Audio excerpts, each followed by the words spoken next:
సంవత్సరాల తరబడి government job కోసం వేచి చూస్తున్నారా? కేవలం 8 నెలల్లో మీ కల నెరవేర్చుకోండి. వెంటనే కింది నంబర్స్‌కి కాల్ చేయండి.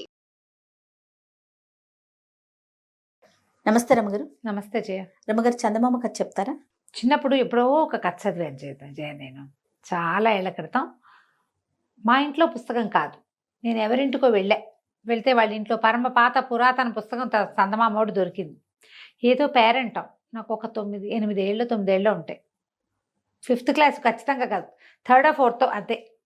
అయితే ఆ పుస్తకం అక్కడ ఒక చోట కూర్చొని చదివాను. రమగారు, చిన్నప్పటి నుంచి మీకు ఇంట్రెస్ట్ ఏనండి?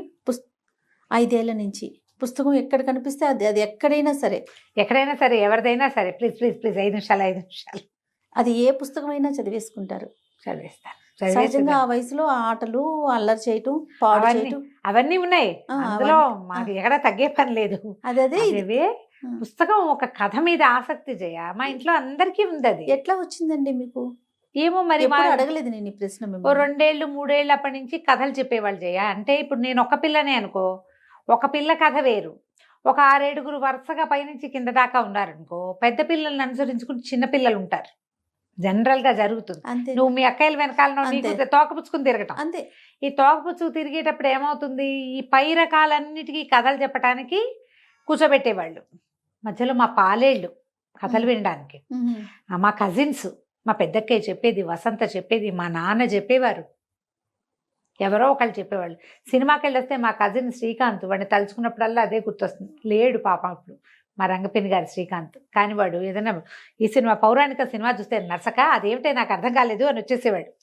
మా పెద్దక్కయ్య వాడికి భారతం కథ అంతా వివరంగా చెప్పేది. సినిమా అర్థం కావాలి, సినిమా చూసేసేవాళ్ళం. రామారావు కాంతారావు కనపడతారు, స్టోరీ అర్థం కాదు, వాడికి అర్థమయ్యేది కాదు. మా పెద్దక్కయ్య విని నర్సక్క అనేవాళ్ళు. మాకు పెద్దక్కయ్య కానీ అందరికీ నర్సక్కే. వచ్చి నర్సక్క రావే కథ చెప్పవే నర్సక్క అని కూర్చునేవాడు. వాడితో పాటు విని కొన్ని. ఇప్పుడు ఈ పెద్ద పిల్లలందరినీ కూర్చోబెడతారు అన్నాలు పెట్టేటప్పుడు కథలు. సాయంకాలం పెందరాలే పడుకునేవాళ్ళం. కరెంటు తక్కువ, రాత్రిళ్ళు సినిమాల టీవీలో ఏముండేవి. పెద్ద పిల్లలతో పాటు చిన్న పిల్లలు ఆటోమేటిక్గా కథలు వినేవాళ్ళు. నాకు కొంచెం 5వ ఏటకి స్కూల్కి వెళ్ళే నాటికి చదవటం వచ్చు. చదవటం నేర్పించేశారు. స్కూల్కి వెళ్ళే నాటికి స్కూల్కి వెళ్ళి నేర్చుకోవాలి మేము, మాకు ముందే వచ్చు.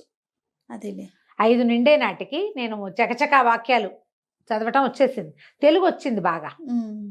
మరి మా ఇంట్లో ఉన్నారు చాలా మంది ఇలాంటి వాళ్ళే. సో నాన్నగారి నుంచి వచ్చిందంటారు? అక్కయ్య నుంచి నాన్నగారి నుంచి అక్కయ్యలకి వాళ్ళ నుంచి మా అమ్మ నాన్న ఇద్దరికి పుస్తకాలు పిచ్చుంది. మా అక్కయ్యలందరికీ బుక్ రీడింగ్ హ్యాబిట్ ఉంది. మా ఇంట్లో మా పిల్లలు కూడా ఉంది. అందరూ మీకులాగానే చెప్తారా రమ్మగారు? అంటే బుక్ రీడింగ్ వేరు, చెప్పే విధానం వేరు కదా.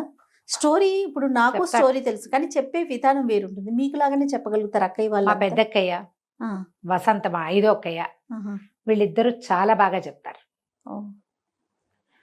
మా నాన్న కూడా కథ చాలా బాగా చెప్పే పద్ధతి. ఆయన ఎవరైనా వినేసేలాగా చెప్పగలిగే కథ విధానం.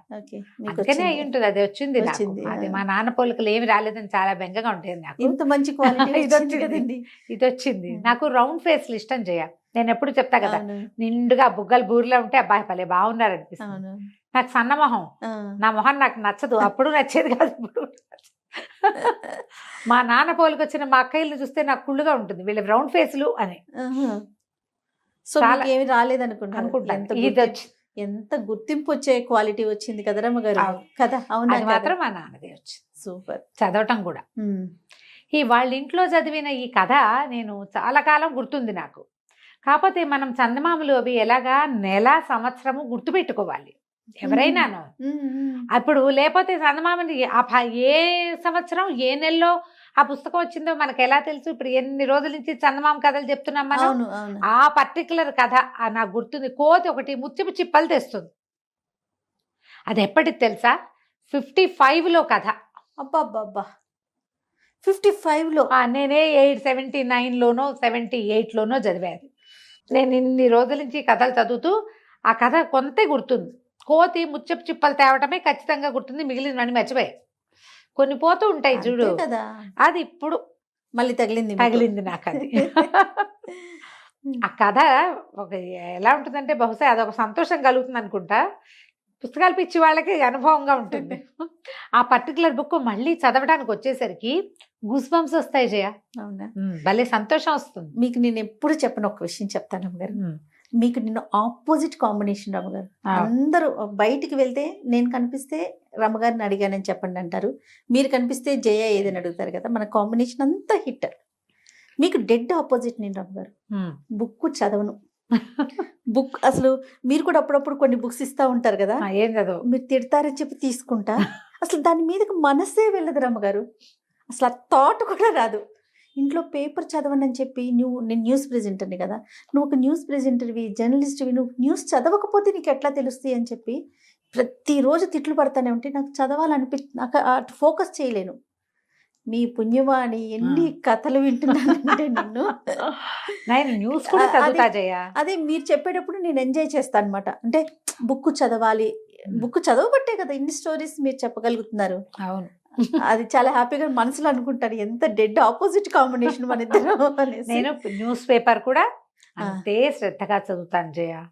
న్యూస్ చదువుతాను, ఇంకా చదవటం అంతే, మీ హ్యాబిట్ చదవటం అంతే. అది ఇప్పుడు నాకు ఇంట్రెస్ట్ లేని సబ్జెక్ట్ అనుకో పై వాక్యాలైనా చదువుతా. అందుకని నాకు ఎక్కువ విషయాలు తెలుసు. చాలా నాలెడ్జ్ ఉండటానికి కారణము ఏమిటో నా విజ్డమ్ తెలివితేటలని అనుకోవద్దు. ప్రధానమైంది దానికి సంబంధించిన కొంత విషయాన్నైనా నేను చదువుతాను. చదవటం చాలా మంచి హ్యాబిట్ కదండి. అదే కదా విషయ పరిజ్ఞానం. అదే పరిజ్ఞానం ఎక్కడి నుంచి వస్తుంది? దీనివల్ల చదవటం. నాకు మీలాంటి గెస్ట్లు అందరితో మాట్లాడి నేర్చుకుంటాను నేను. చదవటం తక్కువ. నీకు అవకాశం అవసరం ఏముంది ఇప్పుడు జయ? కానీ అట్లా అది కరెక్ట్ కాదు కదా. కరెక్ట్ కాదంటే ఇప్పుడు వింటావుగా, ఒకే విషయం మీద 5-6 గెస్ట్ల దగ్గర వింటారు మీరు. యాంకర్లకు ఉండే బెనిఫిట్ అదే. నీకు ఎక్కువ పరిజ్ఞానం ఉంటుంది. నా రకం ఒకటి నీకు తెలుసు, అనంతలక్ష్మి గారి రకం తెలుసు, కల్పవల్లి గారి రకం తెలుసు, సత్యవాణి గారి రకం తెలుసు, మధ్యలో మవా శ్రీనివాస్ గారు కూడా ఏదో ఒక రకం చెప్తారు. స్పెషల్ ఇంటర్వ్యూస్ చేసేటప్పుడు మాత్రం కొంచెం నేను హోంవర్క్ చేసుకోవాలి, విషయం తెలుసుకోవాలి కదా. మీరంటే మీరు చెప్తారు, నేను వింటాను. కానీ స్పెషల్ ఇంటర్వ్యూస్ చేసేటప్పుడు మాత్రం విషయం కాస్త వాళ్ళ పరిజ్ఞానం అదంతా చూసుకుంటాను ముందు. అదేలే. పూర్వం అంటే ఒక పల్లెటూరులో ఓ భార్య భర్త ఉండేవాళ్ళు. ఏదో చిన్న సామాన్యమైన కుటుంబం. వాళ్ళకు ఒక్క కొడుకు ఉండేవాడు. వాడి పేరు రంగడు. వాడిని ఊళ్ళో అందరూ నిద్రమోహన్ రంగడు అంటారు. అయ్యో, ఈ నిద్రమోహన్ రంగడు ఎప్పుడు నిద్రపోతూ ఉంటాడు. భర్తకి ఇష్టం, ఏ పని చేసేవాడు కాదు, మొద్దుగా ఉండేవాడు. వాళ్ళకి లేక కలిగాడు అబ్బాయి. అయితే ఏమైంది, కొన్నాళ్ళు అట్లాగే ఏదో పిల్లాడు కాస్త పెరిగాడు. కానీ వాళ్ళ నాన్న వాడితో ఏం పని చేయించలేక పోన్లే లేక ఒక్క పిల్లాడు, మనం సంపాదించకపోతామా వాడు తినకపోతాడా అని చాలామందికి ఉంటాయి అలాంటి భావాలు. వదిలేస్తే వాడు అలాగే హాయిగా పడుకుంటూ ఉంటాం. వాళ్ళ అమ్మ లేపి లేవరా అన్నం తిందుగానంటే లేచి కాసేపు అటు ఇటు తిరిగి అబ్బా మళ్ళీ బతకంగా ఉందని కాళ్ళు చాపుకు పడుకుని ఇంతే. కొన్నాళ్ళకి తండ్రి గతించాడు. వాళ్ళు చేసుకుంటున్న చిన్న వ్యాపారం కూడా పోయింది. వ్యాపారం చేసేవాళ్ళు లేకపోతే పోకేమవుతుంది, ఏదో కొట్టుండేది, కూర్చునే వాళ్ళు లేకపోయింది. ఆవిడ కూర్చునేది కానీ ఆవిడకి అనుభవం లేదు, మెల్లిగా పోయింది. ఆవిడ ఒకటి ఆ కొట్లో ఉన్నవి, తర్వాత ఇంట్లో ఉన్నవి అమ్మి పిల్లాడికి అన్నం పెట్టి తను తినేది. కొన్నాళ్ళకి అన్నీ అయిపోయినాయి. ఇహో ఇల్లు మిగిలింది. ఏం చేయాలో తెలీదు. సరే ఇవిడ ఏం చేసింది, పాపం బతుకు తెరువు కోసం ఏదో బయట పనికి వెళ్ళేది. వాళ్ళింట్లో వీళ్ళింట్లో ధాన్యం బాగు చేయటానికి, మినువులు విసరటానికి, పై పని సహాయాలకి, విస్తళ్ళు కుట్టేందుకు, భోజనాలప్పుడు సహాయం, వంట సహాయం, ఇన్నిటికీ వెళ్ళి ఏదో తెచ్చేది. వీళ్ళ నిద్రపోతున్న కొడుకుని లేపి అన్నం పెట్టేది. వాడు తిని మళ్ళీ పడుకునేవాడు. వాడు ఏనాడు పని చేద్దామన్న ఊహ కూడా చేయలే. కూర్చుని ఉంటాడు, నిద్రే కాదు, ఖాళీగా ఉంటే కూర్చుని ఉంటాడు రికామిగా. వాడేం పని చేయడు, బద్దకిష్టం అంతే. అయితే ఏమైంది, కొద్ది రోజులు గడిచాక ఆవిడ ఒక శెట్టి గారింటికి పని సాయానికి వెళ్ళేది. శెట్టి గారు చైనా వెళ్తున్నాడు. ఈ చైనా గోల ఏమిటి, వ్యాపారానికి. అప్పట్లో ఏం చేసేవాళ్ళు, నౌకా వ్యాపారాలు చేసి, నౌకాయానం చేసి వ్యాపార సామాన్లు ఇక్కడి నుంచి మోసుకుపోయి అక్కడ అమ్మి, అక్కడి నుంచి మోసుకొచ్చి ఇక్కడ అమ్ముకునేవాళ్ళు. వెళ్తుంటే ఈవిడ ఏం చేసింది, అప్పుడో పావలా దాచిపెట్టి 5 కాసులు వెండి కాసులు దాచి ఒరే నాయన శెట్టి గారు వ్యాపారానికి చైనా వెళ్తున్నట్ట, ఏదైనా వస్తువు తెచ్చిపెట్టమనరా, అది పెట్టుకుని ఇక్కడ వ్యాపారం చేసుకుందువు, కానీ నువ్వు కూర్చుని చేస్తావు, బయటికి వెళ్ళి తిరిగి పని చేయగలిగే వాడివి కాదు నువ్వు, వెళ్ళరా నాయన శెట్టి గారితో మాట్లాడరా అని ఏటాగొట్టా కొడుకుని పంపించింది. వీడు ఆవలించుకుంటూ లేచి ఏటాగొట్టా 2 ముద్దలు నోట్లో వేసుకుని మెల్లిగా 5 కాసులు పుచ్చుకుని శెట్టి గారిని చూడబోయాడు. ఇవాళ అమ్మేమో ఇంట్లో పని సాయం వస్తుంది, పూర్వాశ్రమంలో వాళ్ళ నాయన ఉండగా ఆయన ఏదైనా వస్తువు తెస్తే పిల్లాడి తండ్రి రంగడి తండ్రి అమ్మి పెట్టేవాడు. దాంతో శెట్టి గారు ఏమిట్రా రంగా ఇట వచ్చావు రారా అని పిలిచాడు. పిలిస్తే మీరు వ్యాపారానికి చైనా దేశం వెళ్ళిపోతున్నట్టు కదా, ఇగో అండి 5 కాసులు ఉంచండి, నాకు ఏదైనా సరుకు తెచ్చిపెట్టండి అమ్ముకోవటానికి. అప్పటి పద్ధతి ఏంటంటే ఒక వ్యాపారస్తుడు నిజంగా మనుషులు ఎంత సహాయకారులుగా ఉండేవాళ్ళు జయ. మన ముందు తరాల్లో ఇలాంటి వాళ్ళు ఉన్నారని మనం తెలుసుకుని తీరాలి. ఒక పెద్ద వ్యాపారస్తుడు పడవేసుకుని వెళ్తూ ఉంటే అంత ప్రయాణం చేయగలిగే సత్తా లేని చిన్న చిన్న వ్యాపారస్తులంతా డబ్బిచ్చి ఓ 1000 రూపాయలు ఓ 500 ఇచ్చి ఓ 25 ఎక్స్ట్రా ఇచ్చి ఏమిటి ప్లేస్ కొనడానికి, పడవలో ప్లేస్ కోసం, ఎక్కువ కాదు ప్రయాణానికి. మనం ప్రయాణం చేసి వెళ్ళాలంటే చాలా అవుతుంది, మన కోసం ఓ చిన్న కార్నర్ ఖాళీగా ఉంచడం పర్వాలేదు, దానికి రెంట్ ఇచ్చి అయ్యా ఏదైనా మంచి సరుకు తెచ్చిపెట్టండి అంటే ఈ వెళ్ళిన వాళ్ళు తమ సరుకుతో పాటు తమలాంటిదే సరుకు కానీ లేదా వాళ్ళు అడిగింది కానీ లేదా ఇంకేదైనా చిన్న రకంది కానీ నాణ్యం చూసి కొనుక్కొచ్చేవాళ్ళు జయ. వ్యాపారస్తులు ఒకళ్ళకొకళ్ళు సహాయం చేసుకునేవాళ్ళు. ఇట్లా జరిగేది. ఇది ఎప్పుడో చీనా దేశానికి పడవ ప్రయాణపు గాథల్లో ఉందండి, ఇటీవల ఎవరు లేరని ఎవరైనా అంటారేమో, అలా అనడానికి కూడా వీల్లేదు. 50 ఏళ్ల క్రితపు కథల్లో కూడా నేను సంఘటనలు మా ఇంట్లో వాళ్ళు చెప్పినవి కూడా నాకు తెలుసు. అట్లా గూడూరు తాతగారు, మా లచ్చు తాత వీళ్ళందరూ కథలు చెప్పేవాళ్ళు కదా. ఆ దాంట్లో వ్యాపారస్తుల ఇళ్లలో ఒకడు నాశనం అయిపోతే మిగిలిన వాళ్ళంతా తలా ఒక 10 రూపాయలు వేసి మళ్ళీ వాడికి పెట్టుబడిస్తారట. ఆంధ్ర వైశ్యులలో ఇలాంటి పద్ధతి ఉన్నది. 50 years బ్యాక్ ఖచ్చితంగా ఉంది జయ. అద్భుతమైన విషయం కదండి. వాళ్ళు వ్యాపారస్తుల్లో ఎవ్వడు ఒకడు కింద ఉండడు. కింద చిన్న వ్యాపారస్తు చిన్నే ఉంటాడు, కానీ వాడికి పెట్టుబడి లేకుండా వాడు అడుగు తినే పరిస్థితి మాత్రం వాళ్ళు రానివ్వరు. ప్రతి వ్యాపారస్తుడికి ఈ పైనున్న డబ్బులు, అప్పులకి ఇచ్చిన డబ్బులు కాకుండా భూగర్భంలో డబ్బులు ఉంచుకునే విధానం కూడా ఆంధ్ర వైశ్యులలో ఉన్నదని కథలుండేవి. మొత్తం కుదేలైపోయినా, సర్వనాశనం దుంపనాశనం అయిపోయినా వాళ్ళ ఇంటి కింద భూమిలో ఖచ్చితంగా డబ్బులు ఉంటాయి. అట్లా దాచేవాళ్ళు.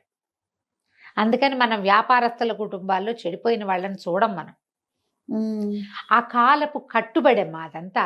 అంతే కదండి. అంతే. ఇప్పుడు మనలో మనం ఒక గుంపు, ఇందులో పెద్దవాడు ఉంటాడు, చిన్నవాడు ఉంటాడు. చిన్నవాడిది చిన్న బతుకు, బతకడానికి ప్రతివాడికి అవకాశం కావాలనే విధానం ఎంత గొప్పది చూడు. మరి అది చాలా అవసరం కదా. మన వాళ్ళలో ఎవడైనా అక్కడ పైకి వస్తే ఏడ్చి, ఎవడా పోతే నసలు పెట్టి పీడపోయింది అనుకోని ఏం విధానం అది. పక్షులు జంతువులు చేయవట్లా, మనుషులు కూడా చేసేవాళ్ళు కాదు.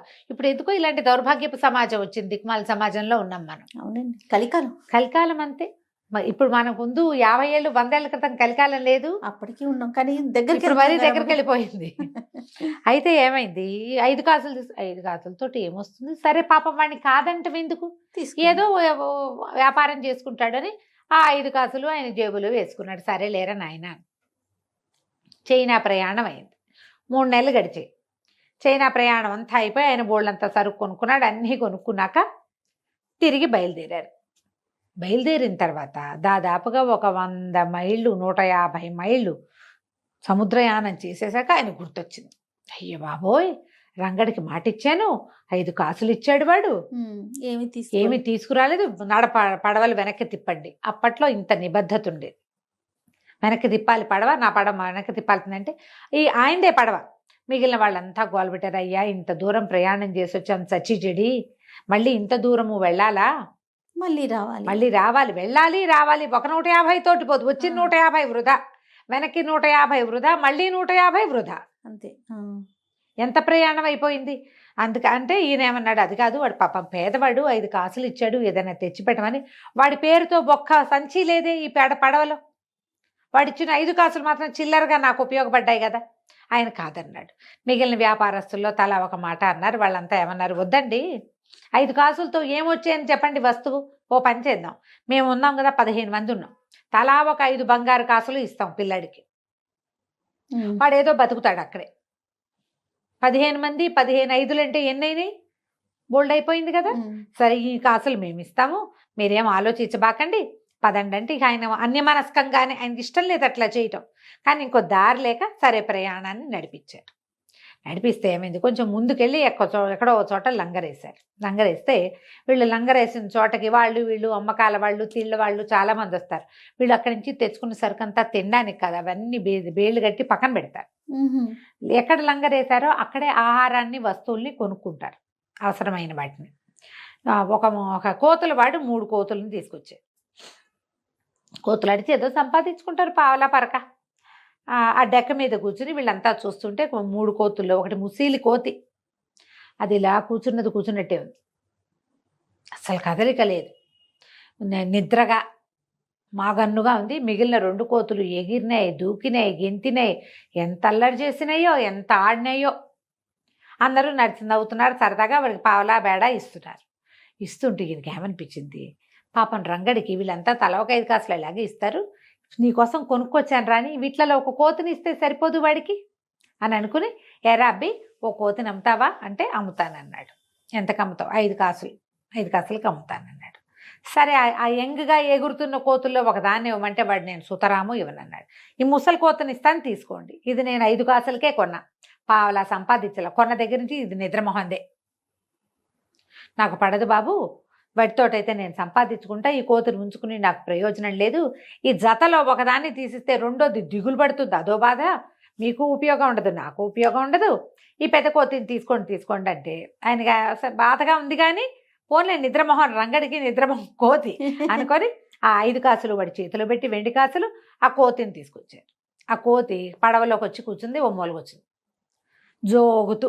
దాన్ని కట్టేయాల్సిన పని కూడా లేదు, వేళకి ఏదైనా పడేస్తే తింటుంది, ఓ పండో కాయో నోరు గట్టిగా మూసుకుని ఓ మూలకు చుట్టుంది, కట్టేలా. అదేం మామూలుగా కోతులు పడవలోకి వెళ్తే ఎగిరి దూకి పీకి లాగి గందరగోళం చేసేస్తాయి, పడవ ఇట్లా అన్నప్పుడల్లా దానికి టెన్షన్ వస్తుంది. దీనికి టెన్షన్ లేదు, పాడు లేదు, కూర్చున్నట్టే. ఎక్కడికో పోయింది పడవ. వెళ్ళగా ఏమైంది, ఒక కొత్త దీవిలోకి దిగారు వీళ్ళు, అది ముత్యాల దీవి. ఆ ముత్యాల దీవిలో ఈ ముత్యాలు దొరుకుతాయట, ఆయిస్టర్స్ దొరుకుతాయి. ఈ పడవలో ఉన్న వ్యాపారస్తుల పని వాళ్ళంతా అయ్యగారు ముత్యాలు తెస్తామని దూకుతున్నారు. వీళ్ళందరూ మాట్లాడుతుంటే ఆ నిద్రమోహంగా ఉన్న కోతి కళ్ళు తెరిచి చూసేసరికి దాని చుట్టుపక్కల చూడగానే ఒక ఉత్సాహం వచ్చేసింది, పరిగెత్తుకుంటూ వెళ్ళి సముద్రంలో దూకేసింది. అది ఈ నిర్ఘాంతపాయుడు వ్యాపారస్ అయ్యో కోతి దిందుంపదేగా, కూర్చున్నట్టే అది పరిగెత్తేసిందే అనుకున్నాడు. 1/2 గంట తర్వాత ఇట్లా పట్టుకుని 10 ముత్యపు చిప్పలు తీసుకొచ్చేసింది అది పైకి, సముద్రంలో నుంచి తీసుకొచ్చి ఒక చోట పెట్టింది. మళ్ళీ రయ్యమని పరిగెత్తుకుంటూ వెళ్ళి ఇంకో దూకింది, మళ్ళీ తెచ్చింది. ఈ ముత్యపు చిప్పల్ని తెస్తే ఓపెన్ చేసుకుని వ్యాపారస్తులు కొంటారు వాటిని. ఇక కోతి వీళ్ళ అందులో నుంచి వచ్చే లోపల అది ఎన్నిసార్లు దూకిందో, ఎన్నిసార్లు తెచ్చిందో దాని దుంపదేగా ఇన్ని పట్టుకొచ్చేసింది. ఆశ్చర్యపోయారు. హుసిని అన్నప్పుడు ఇప్పుడు అది ఒకటి పేరు మీద కొనబడింది, అది ఏది తెస్తే అవన్నీ వాడివి. అంత న్యాయంగా ఉండేవాళ్ళు జయ. సూపర్ కదండి కథ. అసలు వినటానికి నాకు అప్పుడే ఈ కథ అంత నచ్చటానికి కారణం ఏంటంటే దీంట్లో ఉన్న ఒక అండర్ కరెంట్ ఏంటంటే, కోతి తెచ్చినవి అది పైన తెచ్చిపెట్టింది, దాని యజమాని ఎవడూ లేడు అక్కడ, ఎందుకు అందరూ తీసుకోవాలా, అది కదా పాయింట్. అంతేగా, వాడి కోత అంటే ఇవన్నీ వాడివే. అప్పుడు అందరూ చూస్తే అందరికి తలా ఒక 2, 4, 6 దొరికితే దీనికి 40, 50 దొరికినాయి కోతికి. అది అవన్నీ పెట్టుకుని ఒక చోట కూర్చుంది, మళ్ళీ మాట్లాడకుండా ఏదో పండిస్తే 2, 3 పళ్ళు ఇస్తే తిన్నది, అవిట దగ్గరికి జరిపి కుప్పలాగా జరిపి వాటి పక్కన పడుకుని నిద్రపోయింది. ఈయన సరే కూర్చుని అన్నీ ఒలిచి చూస్తే పెద్ద నాణ్యమైన ముత్యాలు వాటిలలో. ఆయిస్టర్స్లో ఒక్కొక్క దాంట్లో 7, 8, 3, 4 రంగులు ఉంటాయి, బోల్డ్ ముత్యాలు వస్తాయి. ఆ ముత్యం ఎంత ఖరీదైన ముత్యాలు. 3, 4 దొరికిన వాళ్ళకే 100లో వచ్చినాయి, ఈయన దొరికితే ఎన్ని వస్తాయి. ఆ డబ్బులన్నీ, ఆ ముత్యాలన్నీ సైజ్ చేసి ముత్యాలకు రేట్లు కట్టించి కొనేవాళ్ళు కూడా ఉన్నారు పడవలో. రేటు కట్టించి అవన్నీ రంగడి పేరుతోటి పక్కకు పెట్టాడు ఆయన. పెట్టాక సరే పడవ కాస్త వెనక్కి ఊర్లోకి వెళ్ళిపోయింది. ఊరు వెళ్ళిపోయారు వీళ్ళు, అన్ని సామాన్లు మోసుకొచ్చారు. ఈయన ఆ ముత్యాలన్నీ కొనేసాక ముత్యాల డబ్బంతా పట్టుకుని ఈ కోతిని పట్టుకుని, వ్యాపారస్తులందరూ తలా ఒక 5 రూపాయలు ఇస్తామని ఒప్పుకున్నారు కదా, ఇచ్చారు అందరూ. ముత్యాలు వచ్చినాయి కదా ఊరుకోలా, మాట ఇచ్చారు. అది వ్యాపారాలు మాట మీద నడుస్తాయమ్మా, అంతే కదా. న్యాయం ఎలా నడుస్తుంది, వాడు ఎంతైనా సంపాదించుకొని, మాట అంటే మాటే, అంతే కదా రమ్మగారు కదా. అక్కడి నుంచి డబ్బులన్నీ చేతులు పెట్టాడు. వాళ్ళ అమ్మ రంగడు ఇద్దరు ఆశ్చర్యపోయారు. ఏమిటి ఇంత డబ్బా అని. అప్పుడు ఆయన చెప్పాడు, ఒరే నీలాగానే నిద్రమోహందిరా ఇది, కానీ ఆ ముత్యపు దీవికి దగ్గరికి వెళ్ళేసరికి దానికి ఉద్రేకం వచ్చింది. అసలు సంగతి ఏంటంటే అది ఆ ముత్యాల దీవికి సంబంధించింది ఆ కోతి. అక్కడ ఒక బెస్తవాడు దీన్ని చేరదీసి పెంచి దానికి ముత్యపు చిప్పలు ఏరుకు రావడానికి తర్ఫీదిచ్చాడు. క్రమంగా ఎప్పుడో ఆ ముసలివాడు చనిపోయేసరికి ఈ కోతులు ఆడించే వాళ్ళు ఎవరో పట్టుకుని తీసుకుపోయారు. ఓహో. అది ఎక్కడికి వెళ్ళినా ఏ పని రాదు దానికి, ఎవరి దగ్గర ఏ ఆట నేర్చుకో. ఎందుకంటే దానికి ఏం తెలుసు, సముద్రం తగలంగానే ఒక్క ఎగిరెగిరి అందులో దూకటం. ఆ ముత్యపు చిప్పల వాసన ఒక ప్రత్యేకమైన నాచు వాసన వస్తుంది. అది ఉన్న చేపల దీవి చెరువులు వాసన రావు అవును కదా, ఆ దీవి వాసనకి అది దాని మత్తంతా పోయింది. అంతకుముందు అలా మాగన్నుగా పడి ఉండేది, దానికి ఆసక్తి లేదు జీవితం మీద. ఎప్పుడైతే తన ఓన్ ప్లేస్కి వచ్చిందో దాని శక్తి అది చూపించేసింది అనమాట. అది ఈ రంగడి పాలపడింది. ఎప్పుడైతే ఈ కోతి తన చేతికి వచ్చిందో అది ఇట్లా మాగన్నుగా ఉండి ఇంత పని చేసిందని తెలిసి ఇంత డబ్బు ఒకేసారి వ్యాపారానికి పెట్టుబడి వచ్చేసరికి రంగడికి ఉత్సాహం వచ్చింది, నిద్రమోహం పోయింది, చక్కగా ఇల్లు కట్టుకున్నాడు ఆ కోతిని పెట్టుకుని.